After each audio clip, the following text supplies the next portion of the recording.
Boa noite. Agora, pronto. Agora, Agora sim. Iole já está aqui conosco. Pronto. Nós vamos fazer essa pequena introdução para dar tempo das pessoas entrarem na conversa, assistirem à conversa, né? Hoje não há participação, Isso. só eu e Iole conversamos. E nós vamos passar a ter agora uma conversa com o artista no, no Instagram da Múltiplo, né? Espaço de Arte, uma galeria do Rio de Janeiro, do Leblon, na Rua Dias Ferreira, em cima da Livraria Argumento, um endereço muito apropriado. E a Múltiplo que está concebendo esse projeto e me apoia. E nesse caso agora, nós vamos passar a ter uma conversa por semana. Vai ser toda quinta-feira, até, vamos pensar, umas 8 conversas. Né? Essa já é a segunda. O, o que eu agora com a Iole, para mim, é uma conversa muito importante para mim, tanto do ponto de vista profissional, como professor de História da Arte, crítico de arte, como também pelo afeto, pelo carinho dessa minha amiga de longa data. Nós nos conhecemos em Milão em 1971, né? Isso. E eu escrevi um texto.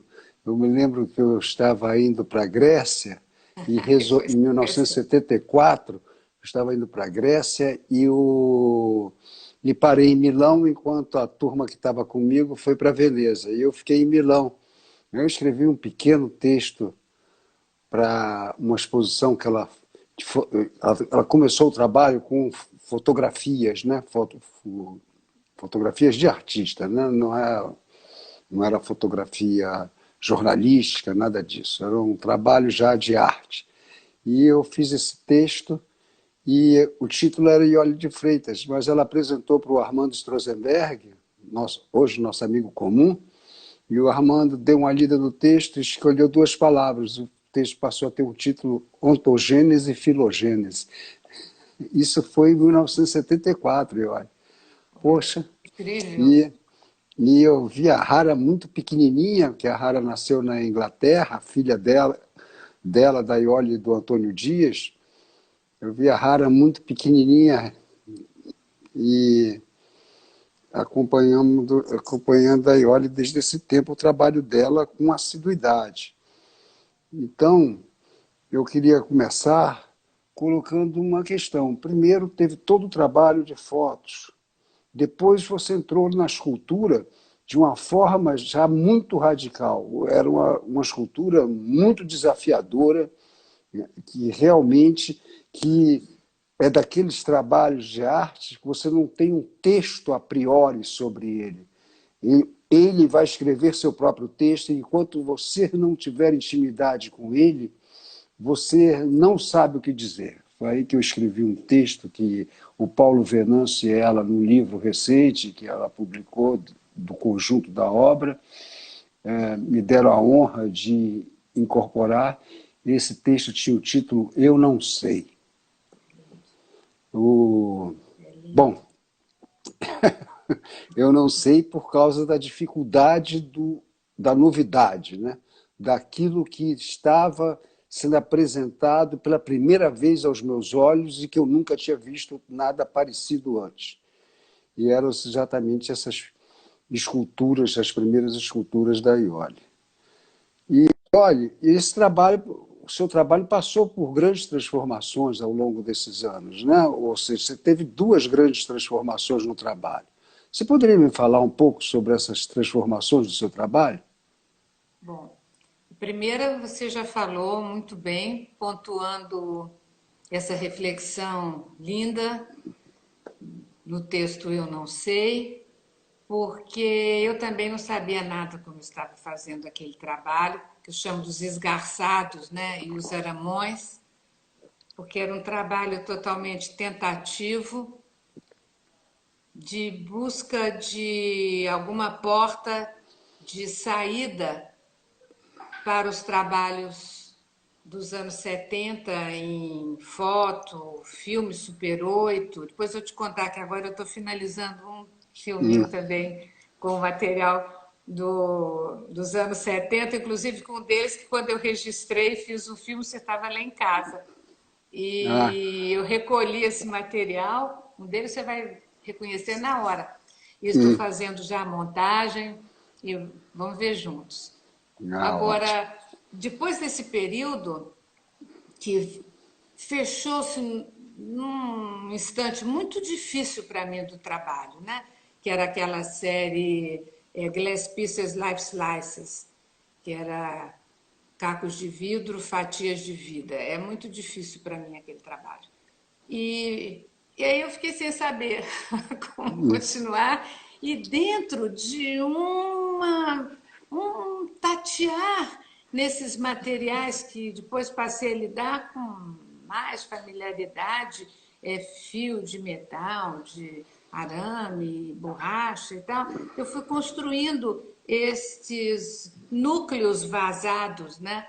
Que são os aramões, e depois os esgarçados, aonde entravam umas serras de fita redondas, borrachas.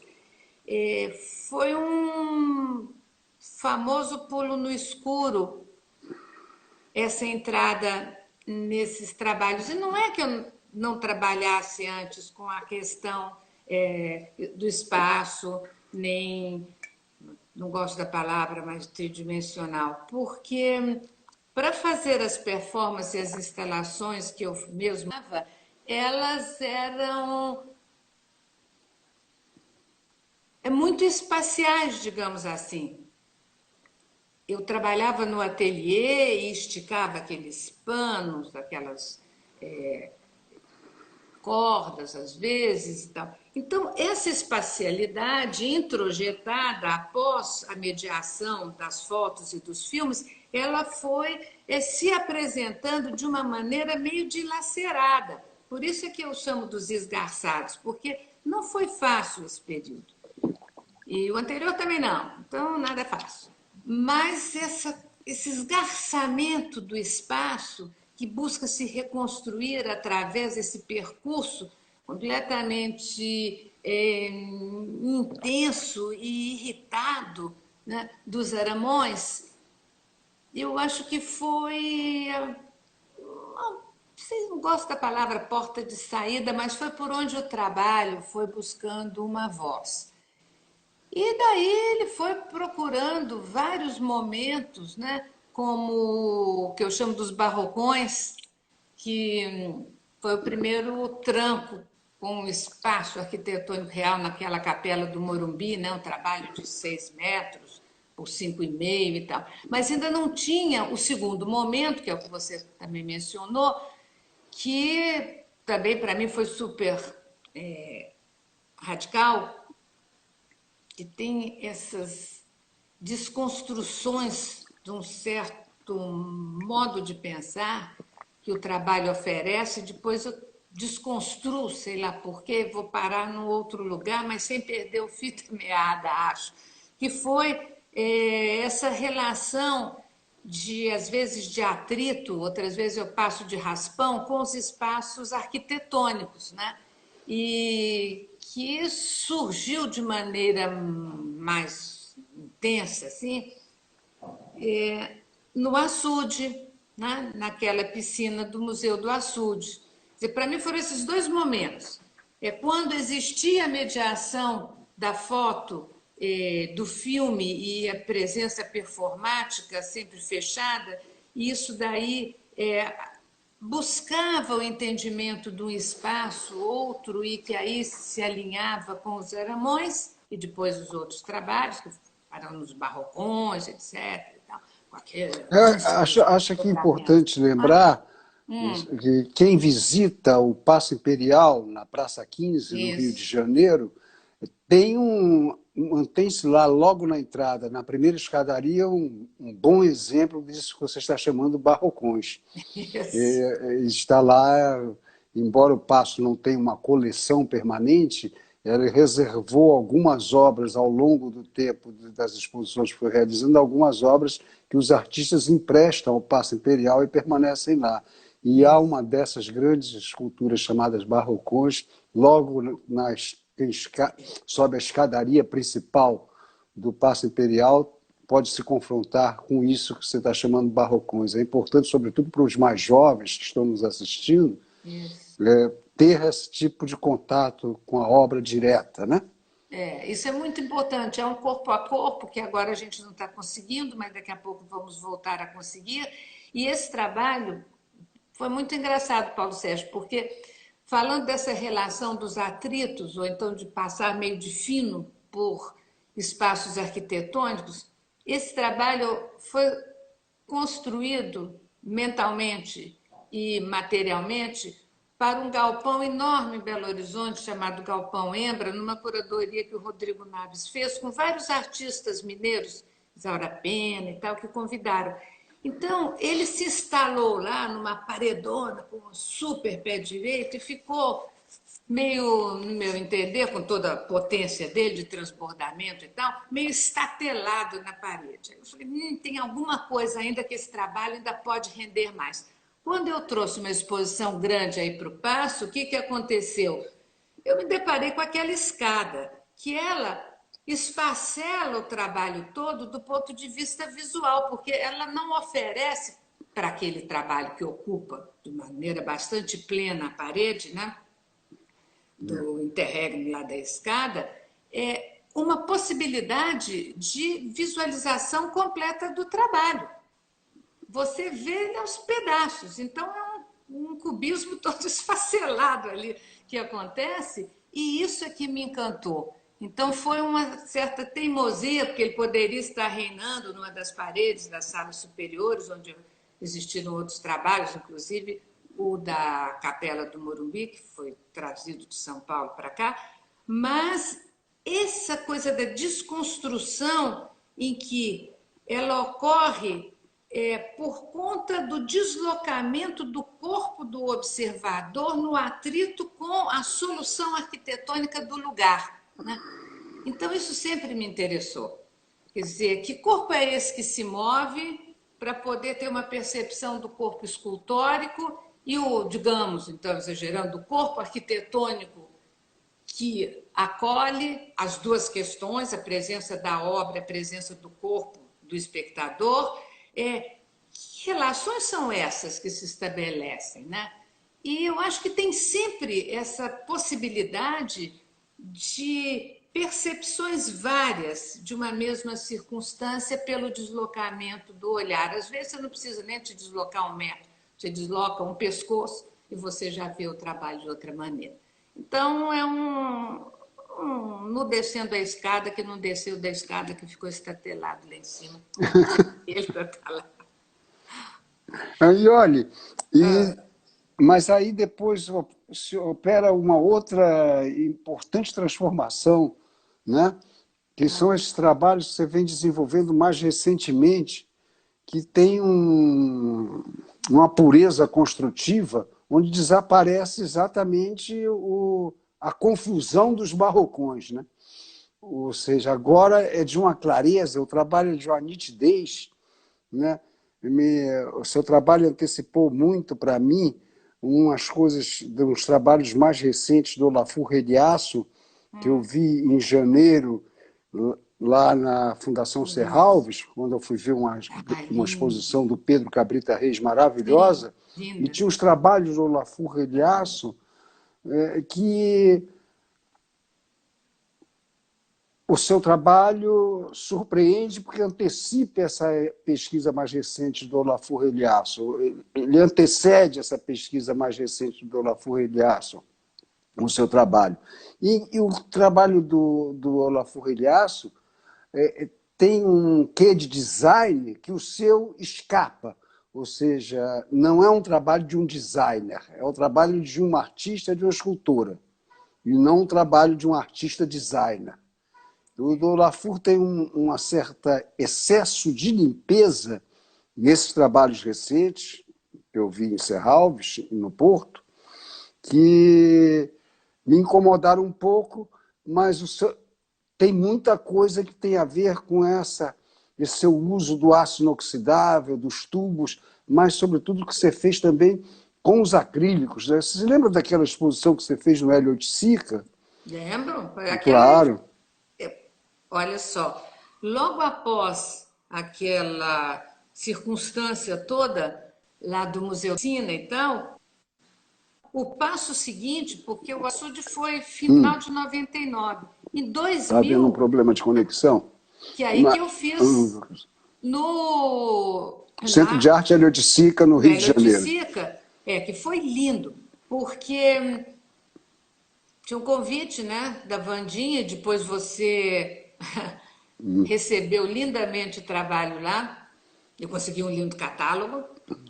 A gente fez aquilo dentro de uma percepção do que aquele raciocínio que estava ali nascente na piscina do açude, isso quer dizer, eu chamo de um sistema, né? Quer dizer, dos fios muito maleáveis e tal, entra aquele tubo, mas o tubo tem que também oferecer uma flexibilidade que é meio na marra, porque lá, inclusive, eu me lembro que os técnicos, algumas das formas dos tubos, eles desenvolviam como eles fazem contra as árvores, aí depois é que a gente desenvolveu o desenho de uma calandra, né? E esta relação de como que eu ocupo um espaço e como que eu utilizo um material que é extremamente industrial, mas que ele se dobra, né, sobre a ação de um pensamento. Eu vou Então, te a questão que interromper só você um lembra pouco. do Olafur, o Olafur usa, tá bom, os materiais se assemelham, a ânsia dos atritos espaciais também, mas existe uma coisa que desde o texto seu, quando você fez o da ontogênese e filogênese, tem uma coisa como um impulso. Eu não gosto da palavra pulsão, porque fica muito conotada, eu não tenho competência para falar bem assim, mas tem um impulso inicial da obra que faz que, mesmo com tubos de aço com parede de 3 milímetros e 6 metros e emendados ficam 22 metros, exista a mesma torção que existia dentro de uma atitude, de uma manualidade, de um gesto sobre os fios de cobre, de latão, mas que ele passa por um outro mediador, como passava, né, as fotos também, que conseguiam mediar toda aquela linguagem. E aí existem os instrumentos que eu vou construindo junto com os técnicos para fazer a mediação também dessa própria. É um raciocínio plástico que o trabalho tenta construir.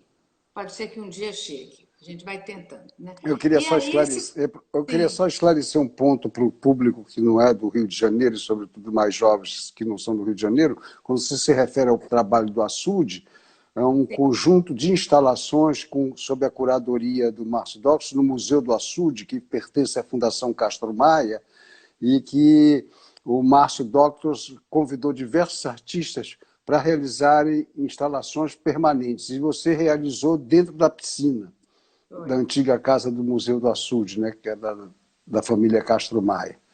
E é só para esclarecer para os jovens, e sobretudo que não são do Rio de Janeiro, que estão nos assistindo, esses aspectos do ponto de Isso foi vista. interessante porque foram as duas primeiras ocupações. A outra que é linda, que foi da Ana Maria Maiolino. Foram os dois primeiros artistas que o Márcio e a Vera, né, de Alencar convidaram. A Vera é a E diretora é da Fundação diretora. Castro Maia, até hoje. Isso. E é lindo o trabalho da Maiolino. É aquele bem quando a gente sobe assim, que ela fez aqueles elementos todos de madeira que ficam grudados num tronco. Você olha, eles parecem que são frutos, e eles são outra instância de matéria. Mas dali para frente, esse projeto foi se desenvolvendo muito lindamente. Só fazendo parênteses, mas é um projeto muito É, mas interessante.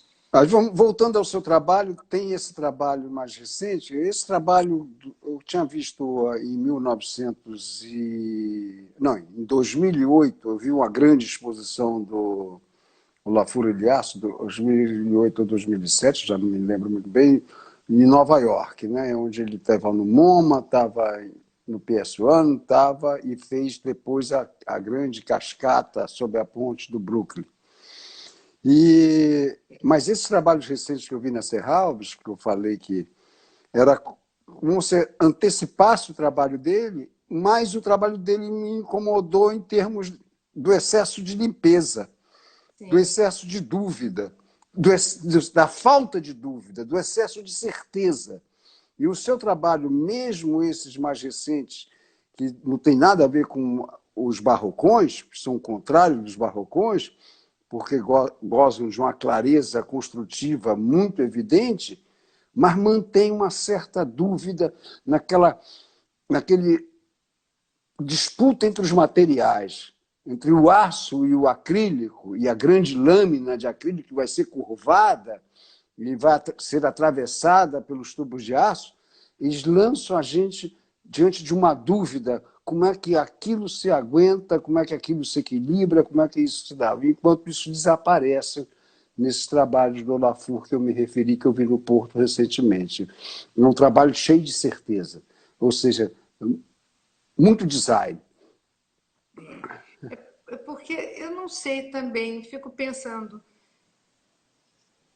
quando você estava falando, tem sempre aquela ideia do tatear, não é?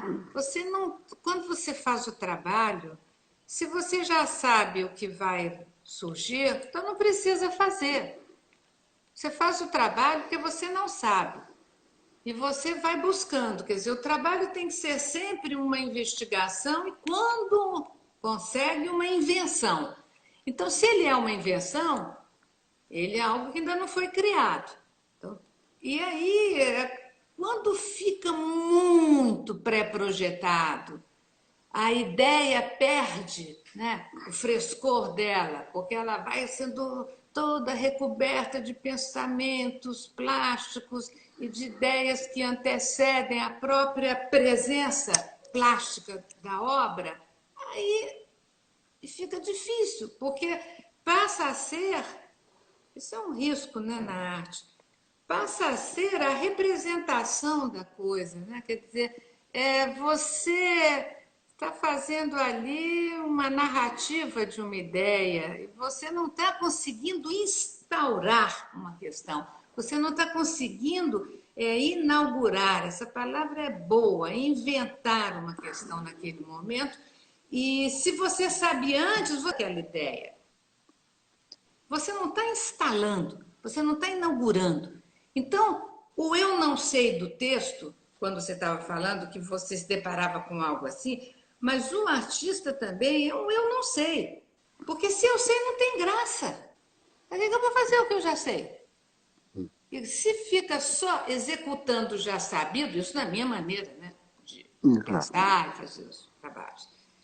Se eu já sei, não quero, não preciso mais Na fazer. verdade, eu já disse isso várias vezes, né? No trabalho, sobretudo no trabalho contemporâneo, o texto nasce do trabalho. As palavras sobre o trabalho nascem do próprio trabalho. Você não pode ter, como na época do Renascimento, na época do Barroco, ou na época do Neoclassicismo, ou até mesmo no Romantismo, um texto que abarca o momento histórico completamente. Hoje, cada trabalho se individualiza de uma forma tão própria, tão pessoal, se personaliza naquela marca, né? Ou seja, na marca da Iole, a marca do Feingold, o Daniel, não, a marca do, vamos pensar aqui, a marca do Antônio Dias, a marca do Elliot Sica, a marca da Lígia Clark, a marca de uma Márcia Thompson, que está nos assistindo e que está lá na Inglaterra. Essas marcas são marcas absolutamente individualizadas. Isso é uma marca da contemporaneidade, que começa na modernidade, né, com aquilo que eu sempre repito e lembro toda vez, para todo mundo, que a modernidade permitiu a convivência no mesmo espaço cultural, numa mesma sociedade, no mesmo campo, artistas tão diferentes quanto Cézanne, Serrat, Van Gogh e Gauguin, convivendo simultaneamente no pós-impressionismo. Isso é uma marca moderna. Agora se individualiza e se radicaliza muito mais, né? Eu olho um trabalho, olho e vejo, é Iole. A não ser que seja um artista te imitando. Aí eu posso errar.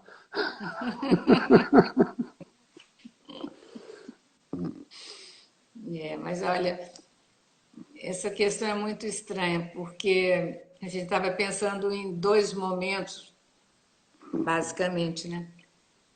Essa saída, digamos, do momento das fotos, filmes e performances, entrando nessas esculturas vazadas, esgarçadas, depois entra dentro desses atritos muito grandes, né, com a arquitetura, onde se constrói um contínuo, atravessando paredes e entrando no espaço em torno, alto.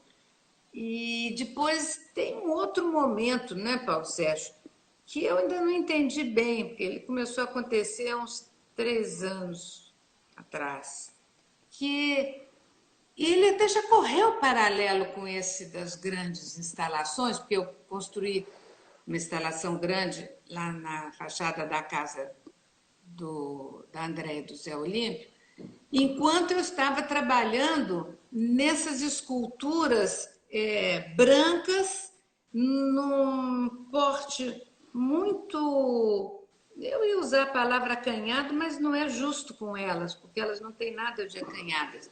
Mas ele é um outro porte, ele é um porte numa medida totalmente diferente, de uma certa manualidade, porque eu não consigo abraçar, né, um trabalho da Documenta de Castro, todo lá fora, 30 metros fora, 30 metros É. dentro e tal. Mas estes brancos agora, com essas dobraduras curvas, né, que é uma coisa que eu sempre brinco, discuto com o Luiz Mas Alberto Oliveira, aquele trabalho da Documenta de Cássio, era bom a gente se deter um pouco nele, porque muita gente não tem conhecimento.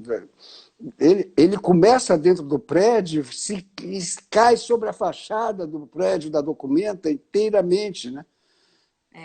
Aí eu vou te contar uma coisa. Ele não começa dentro. Não. Assim como o lá do Centro L8C, percebo esses trabalhos que lidam com a questão, o que é a parte interna e externa do museu, o que é a área interna e externa, o que é a área do chão, o que é a área do ar, né? Eu os percebo, né? Quer dizer, percebo a possibilidade deles existirem fora e no alto. Foi assim lá no L8C, naquela rua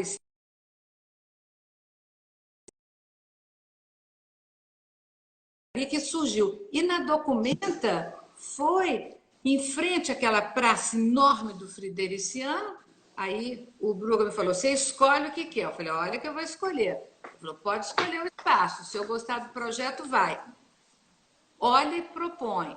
Eu de manhã cedo entrei e falei: eu quero a quina, o ângulo do prédio, porque tem aquela praça enorme, depois de uma via enorme de comunicação logo à direita, e eu queria ele no ar naquela quina. Ele existindo ali, ele não é um balão, então ele tinha que se ancorar em algo. Então, onde que eles se ancoram? Na carne do edifício, nos tijolos, na alvenaria que existe lá, que ali, inclusive, super bombardeado pela guerra, ali a alvenaria era toda misturada, desde a alvenaria do prédio inicial e com cascalhos e tal do pós-guerra, né? E Olha, ele estão perguntando aqui se você tem documentação sobre o trabalho da Documenta. eu Se tem tenho, registro, tem, né? tem muito, Então, você me manda, que tá? eu vou mandar para Múltiplo Espaço de Arte, Tá, para galeria em cujo site no Instagram nós estamos fazendo essa conversa, e eles vão tá. distribuir, e eu vou dizer No É, livro, esse último livro que o Paulo Paulo Venâncio organizou. fez, Patinho fez, tem uma documentação boa, inclusive dos esboços, Ah, dos então é desenhos, bom, é entendeu? importante indicar Porque não esse é só a livro. foto dele instalado fora e dentro. É bem melhor ver no livro mesmo do que ver em Agora, você vê computador. como é engraçado. Você está falando da estabilidade e tal, que cria, né? Essa certa tensão, essa irritabilidade que o trabalho mantém, mesmo com um porte de 30 metros por 7, não sei o quê. Ele tem, inclusive, De- tive que resistir. Lá na Documenta, quando eu cheguei, era março para fazer, trabalhamos uns 2 meses. Lembra o ano, por favor, para o pessoal aqui? 2007. De É a 2007. Documenta 12. A documenta 12 de 12. 2007, pessoal. 2007. Vou. Então, você já imaginou aquelas chapas de 6 metros, né, de policarbonato, não é acrílico, é policarbonato, É, pensada na policarbonato. espessura justa para poder sofrer as tensões, manter-se, não estourar. Nevou, cara. Então, você tem que ter um cálculo que, como é que você acha que naquela época ia nevar? Não era normal. E depois, quando chegou Páscoa, não sei o quê, abriu o maior solão. Os alemães subiam nos andames todos cheios de filtro solar, porque ninguém aguentava trabalhar 8 horas por dia. A gente trabalhava e pegava um solão danado durante o dia. Então, o trabalho tem que lidar com isso. A chapa não pode estourar por causa do sol, e depois ela já recebeu um peso de neve em cima dela. Então, essas questões é que eu acho que são muito interessantes, que você tem que tê-las vivas, né, no trabalho. Então você O pensa material num que você ponto e o usa é o trabalho responde. policarbonato, né? Oi? Eu tratei inadequadamente como chapas de acrílico, mas É policarbonato. é É, policarbonato. é policarbonato. Os plásticos têm uma grande vantagem. Tudo que é plástico é feito de uma única resina. Não se misturam resinas. Ou é PVC ou policarbonato. É Então, porque o a acrílico gente dá não um. consegue ser curvado É, a frio, porque eu é, não aqueço o material, não consigo, não me interessa esse processo, né? Então ele tem que ter um cálculo muito preciso qual é a espessura em relação à área da chapa e depois, então, quais são as intempéries que o trabalho, sendo externo, tem que suportar. Isso é que eu acho que cria uma relação, entendeu? Porque ele tem, e tem horas que ele tem que ter, inclusive, uma articulação para não estourar. Então, isso impede o trabalho, eu acho que criar aquele estado meio de paralisia que fica meio design, né? Então, talvez seja uma das questões que você levantou meio por aí. E agora tem essas brancas, né, que são dobraduras côncavo-convexo.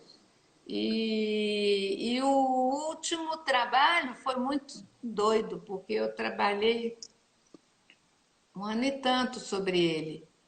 Ele é branco, estaria inaugurando no dia 14 de março, e aí instalamos e não abriu o IAC, né? Novo. é. Então tá lá, O parado IAC é o em Instituto de Arte Contemporânea em São Paulo. São Paulo. Né? Só para E a gente fala em o pessoal siglas, ia o público que é acompanhando, de né? fora e que é jovem, que é de outras Isso. cidades. E ele IAC. guarda os arquivos, né, documentais dos artistas. Por enquanto somos 8, né? É, Seremos mais em breve. é. E essa É uma exposição, iniciativa de Raquel a Raquel Arnaud. Arnaud, da Galeria Raquel Arnaud, que criou o Instituto de Arte Contemporânea exatamente para preservar a memória de um certo número de artistas que são importantes, que fazem parte da história da arte no Brasil, Se quiserem moderna e solicitar contemporânea. alguma coisa, eles sempre sabem disponibilizar, por É. internet, inclusive, nesse momento. Mas esse trabalho branco, ele é maiorzão, tem 2 metros, não sei quanto e tal, e ele abriga, sabe, Paulinho, a projeção da primeira montagem desse filme dos anos 70 que eu estou realizando agora. Que bom. Então, ele se chama Roteiro Cego. E porque eu primeiro fiz a montagem toda mentalmente, porque eu me lembrava do que existia no Super 8. E ele fica projetado dentro, né, desse corpo escultórico.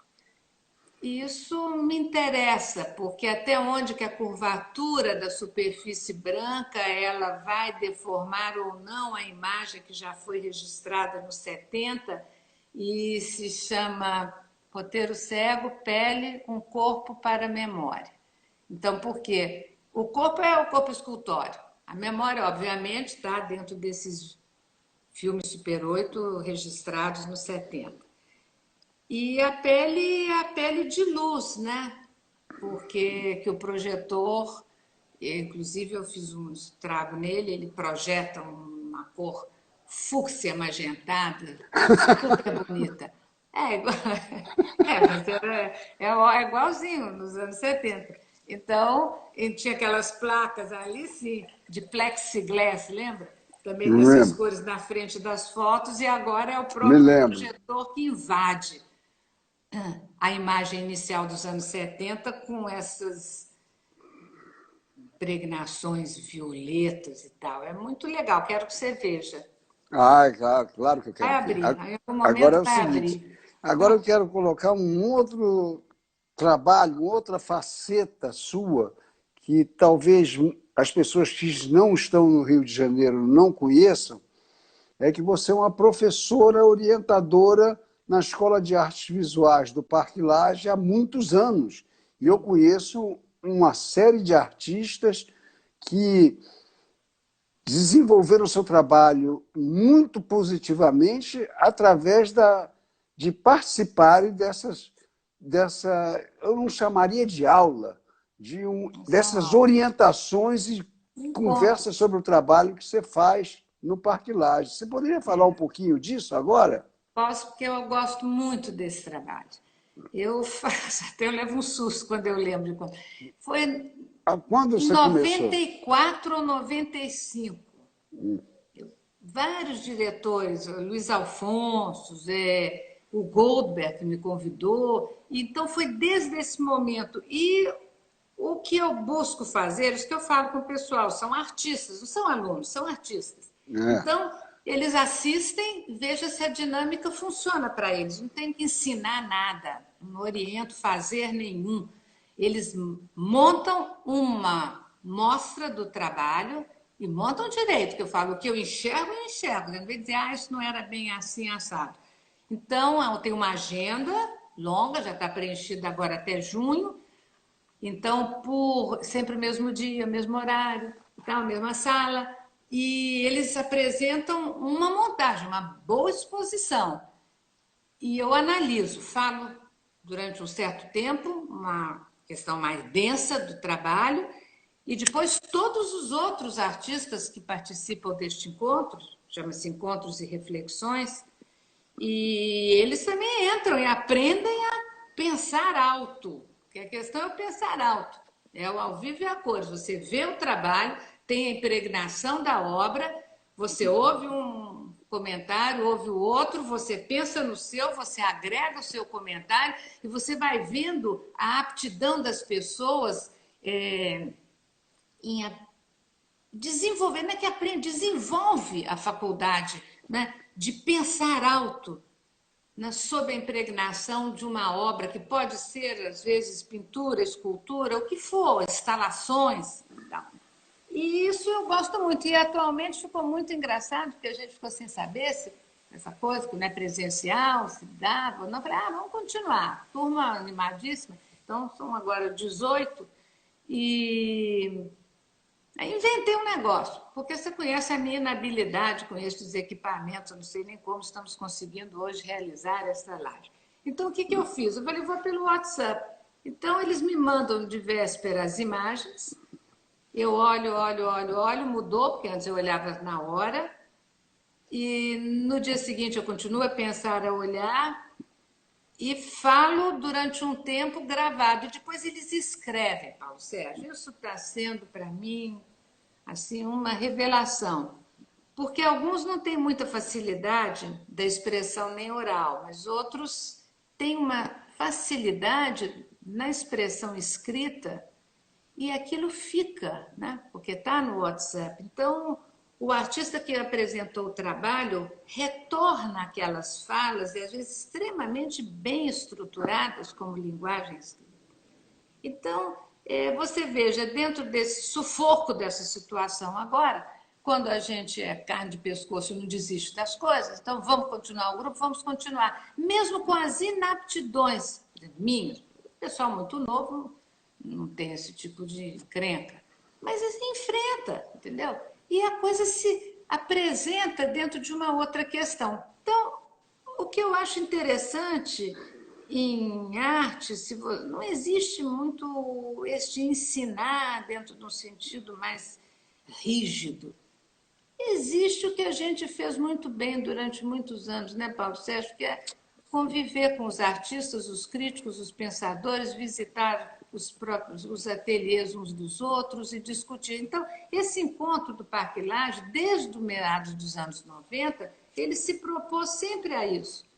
É um encontro aberto. Eles falam, você não faz visita de ateliê? Eu faço, não faço, porque eu vou fazer a visita. Não, ali é um grupo de pessoas, né?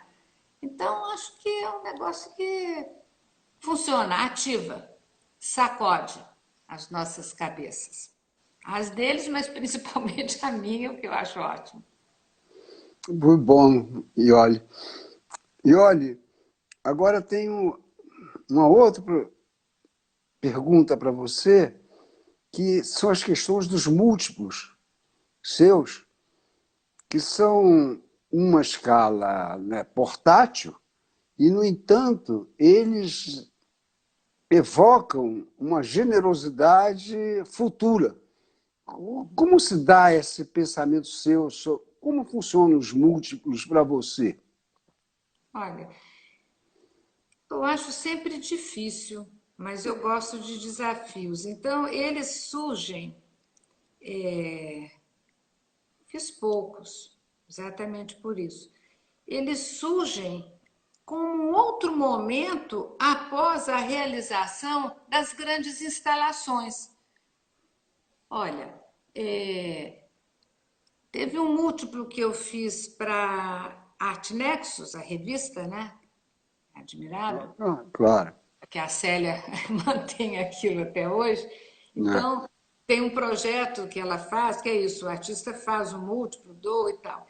E eu tinha acabado de fazer a instalação na Casa d'Aros, aquela interna que foi para a inauguração, né? Lá no departamento do educativo com o Eugênio Valdez e o Hans.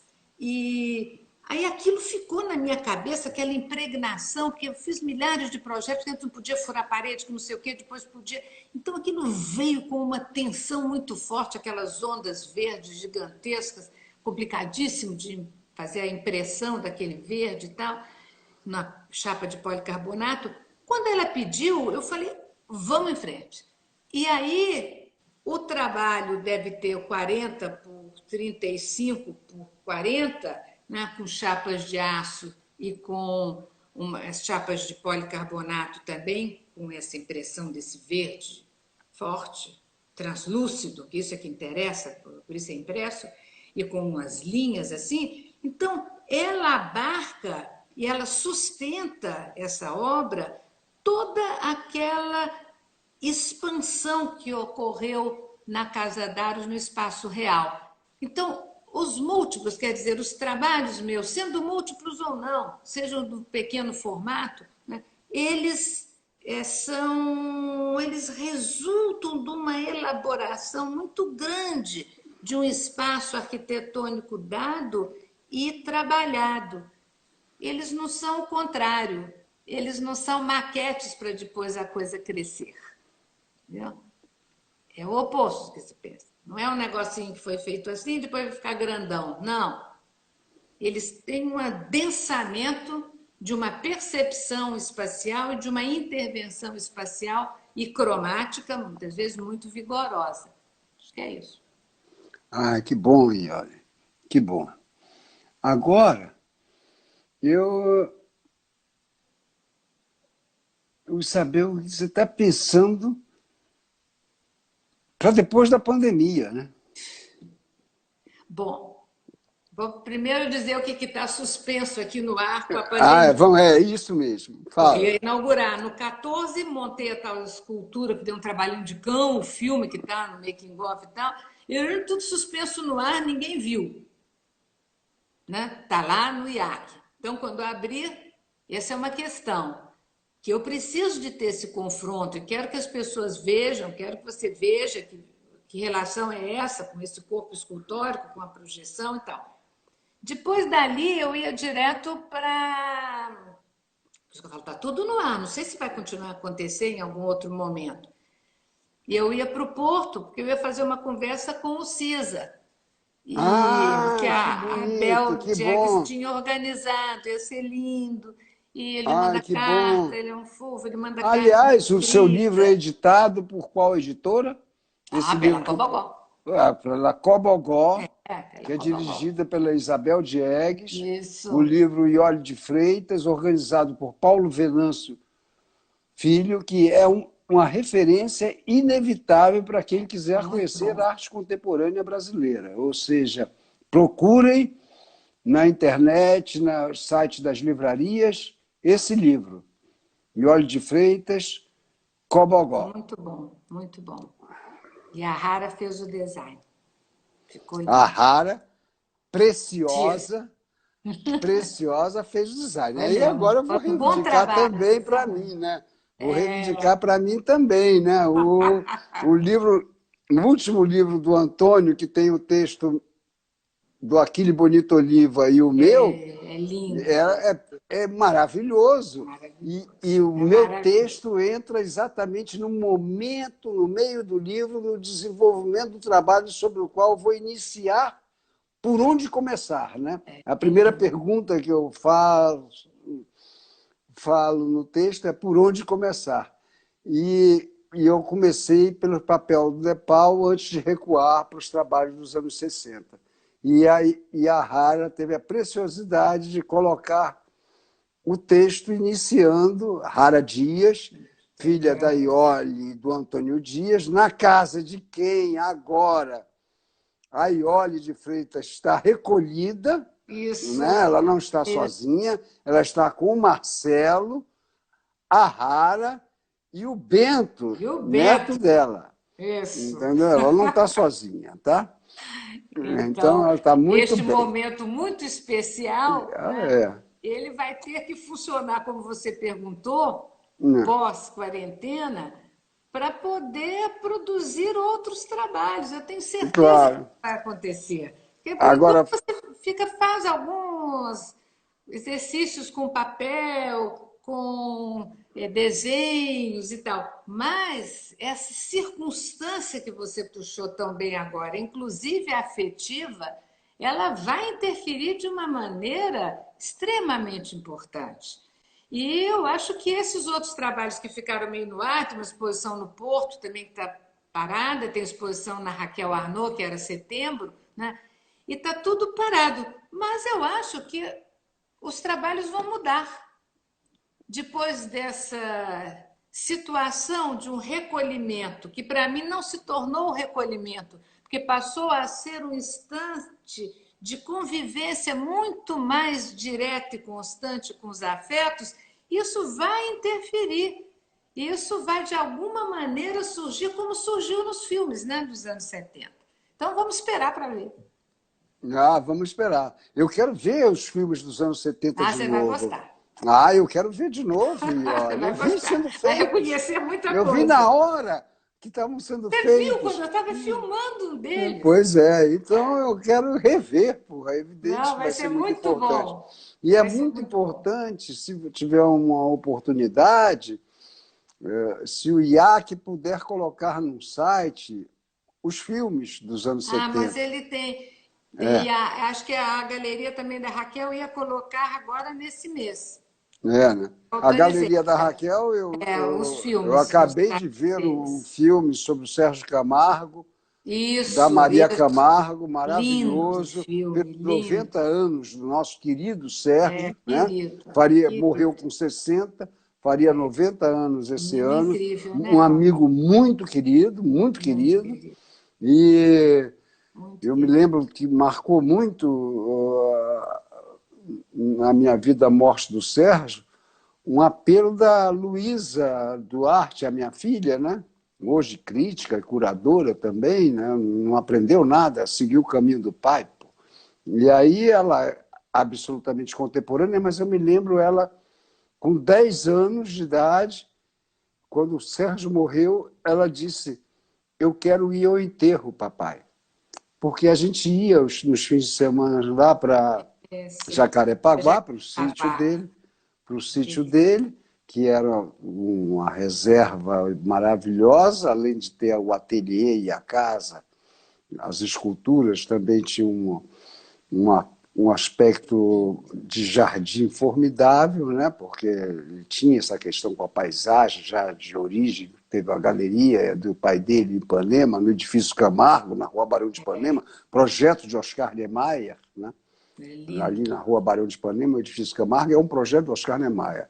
E ele tinha o apartamento da cobertura duplex e o Sérgio teve uma galeria nos anos 60 que embaixo do pai dele que vendia plantas e fazia concertos de música simultaneamente com plantas para jardins, e era muito bonito aquilo. Eu me lembro que eu, muito jovem, só tinha conhecido o Sérgio Camargo do trabalho, eu só conheci o trabalho do Sérgio Camargo aos 19 anos, em 65, no Museu de Arte Moderna do Rio de Janeiro, quando só funcionava no Bloco Escola, o Bloco Monumental de Exposições só foi inaugurado em 1967, com uma retrospectiva dos 10 anos da morte de Lazar Segal.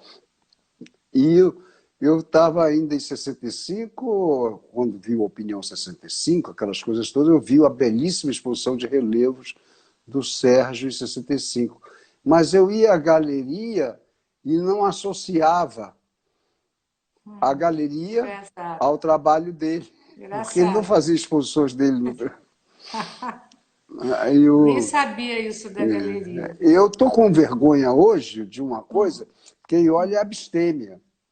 E eu estou Não, tomando. mas inclusive hoje a gente teria que brindar, eu teria que quebrar esse protocolo, porque hoje é seu aniversário, não é? Hoje eu estou completando Viu? 74 anos. Vou fazer um pudim verde. Um quindim, Se lembra? lembra do pudim verde? Prometo, prometo. Esse pudim foi em 1971. Foi. A Iole fez o pudim, Foi um um Natal. pudim, a mãe dela Era um mandou. quindim, Paulinho. Era um quindim, era um Quindim. quindim. Era um quindim que ficou verde, porque a Iole fez o quindim ainda na Via San Marco, hein? Antes da Via Monte Samarco, que Napoleone. era o apartamento mais lindo, solar. Não era Era na Monte lindo. Napoleone ainda, Não. era na Via San Marco.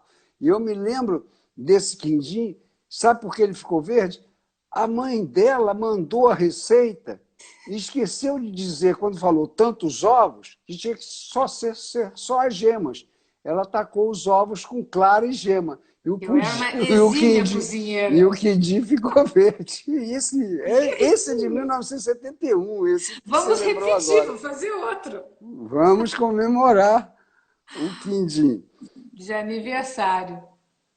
Olha, Muito bom, querido. muito obrigado, querida. Muito Muito obrigado. bom, Paulo. Essa Muito bom. conversa foi um grande presente de aniversário para mim. Foi uma alegria ser nesse dia. É, Um dia muito especial. beijos para você, Beijo, querido. beijos para a Beijo. Rara, Tá mandando beijos para beijo. o Marcelo, Isso, tá beijos para o mandando Bento, tchau. tá? Beijos Vou para a dar. família inteira.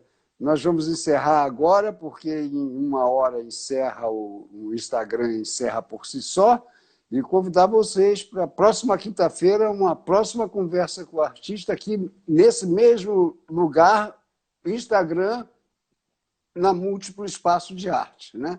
E vocês já conhecem como entrar, já sabem, e eu espero uma nova conversa. E hoje, para mim, foi um grande presente de aniversário que eu Foi me uma dei alegria. conversar com a Iole de Freitas. Muito Beijo, obrigado, querido. querida. Muito bom. Beijo.